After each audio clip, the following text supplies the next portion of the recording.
Hello, in this video I want to look at some interesting data extracted from a publication which looked at the mass, i.e. the size of dinosaurs over time. But first, a recap on dinosaur fossils. Dinosaur fossils are found in Mesozoic rocks. The Mesozoic rocks are made up of Triassic, Jurassic and Cretaceous rocks, and the oldest of these Mesozoic rocks are the Triassic rocks, which are generally found underneath Jurassic rocks, which are younger. And then you have the Cretaceous rocks, which are considered to be the most recent, youngest rocks found on top of Jurassic rocks.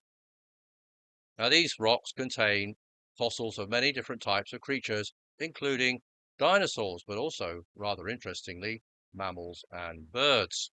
But those are subjects for another video.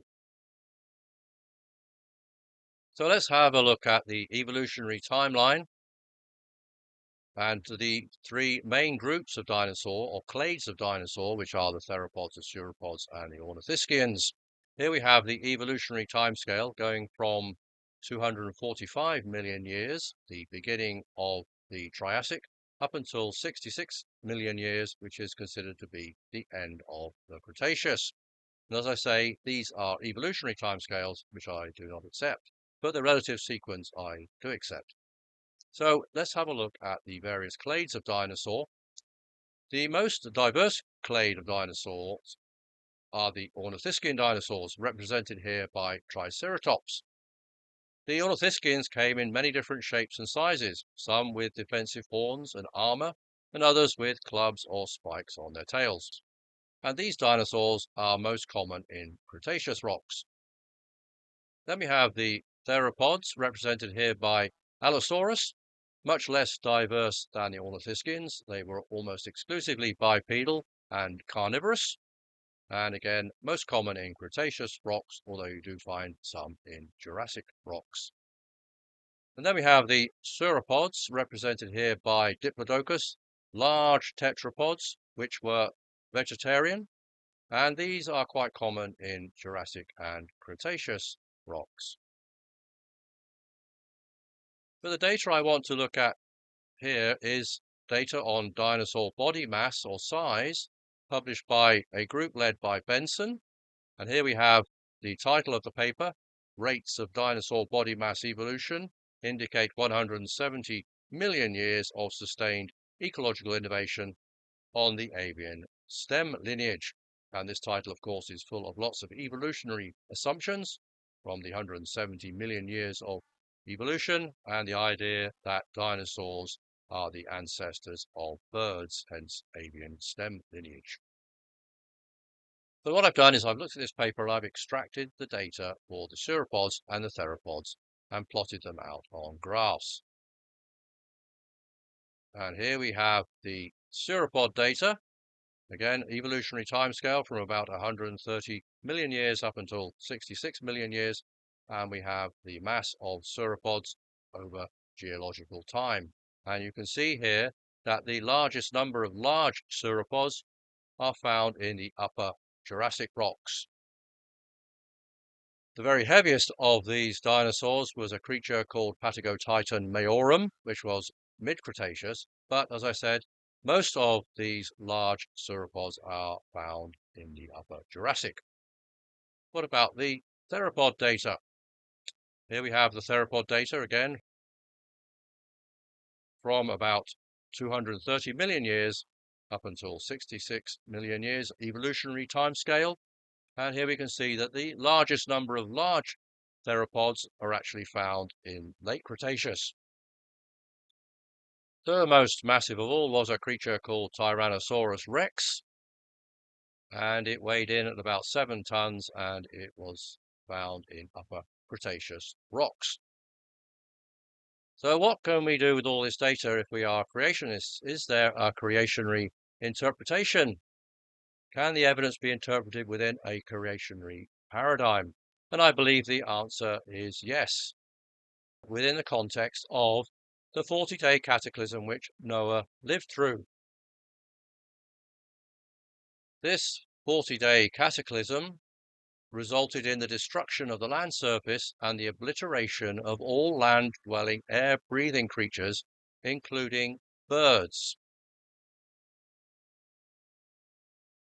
The only representatives of these air-breathing land creatures were the survivors on Noah's Ark. So this 40-day cataclysm started with the opening of the fountains of the deep and 40 days of torrential rain. And this outpouring of water from both above and below would have obliterated all traces of the pre-flood world, leaving only basement rock. And the whole earth would have been covered with water by day 40 at the latest, when the fountains were closed and the rain stopped. And the water would have remained on the earth for about 150 days. The water would have been surging backwards and forth across the earth. After that time, the waters of the cataclysm started to recede from the earth, started to go down. And I believe at this time the oldest sedimentary rocks were being deposited, for example, the Cambrian rocks, which contain fossils of marine creatures formed as the water started to recede from the earth. Similarly, we have the Ordovician and Silurian and Devonian sediments, which contain marine fossils and no land animals. Then we have the post-flood fossils. The earliest evidence of drying conditions is found in the Carboniferous rocks, which possibly contain some land creatures. But it really is from the Permian upwards where we find fossils of land creatures which must have come off the ark which Noah built. Because, as I said before, the obliteration of the land surface resulted in the destruction of all air-breathing land creatures. So the dinosaur fossils which we find in Mesozoic rocks, the Triassic, Jurassic, and Cretaceous, must have come off the Ark of Noah. And as we move up through the layers of rock, we have the descendants of the dinosaur kinds which came off the Ark. So we have small dinosaurs coming off the Ark. And the new land surface would have been available to these dinosaurs, so we have the founder effect and niche filling effects, which would have resulted in diversification of dinosaurs over time. And as they spread out over the earth, over the new land surface, they would have diversified. And there would have been new species, and there would have been an increase in size. Now, the interesting question is, why did they increase in size? And I believe that one reason for this increase in size is that the sauropods would have been under selection pressure due to predation by the Cretaceous theropods. The interesting question is why they increased in size. Now, I believe that the sauropods might have increased in size because of selection pressure. In other words, they were being predated upon by these carnivorous theropods, and to escape predation, they grew larger in size. And as a result of the sauropods increasing in size, the theropods would also be under selection pressure to increase in size, and they would also have grown larger a little bit later than the sauropods grew larger. So here we have what I believe is a way of interpreting the evidence which is consistent with the evidence published and also consistent with the Bible.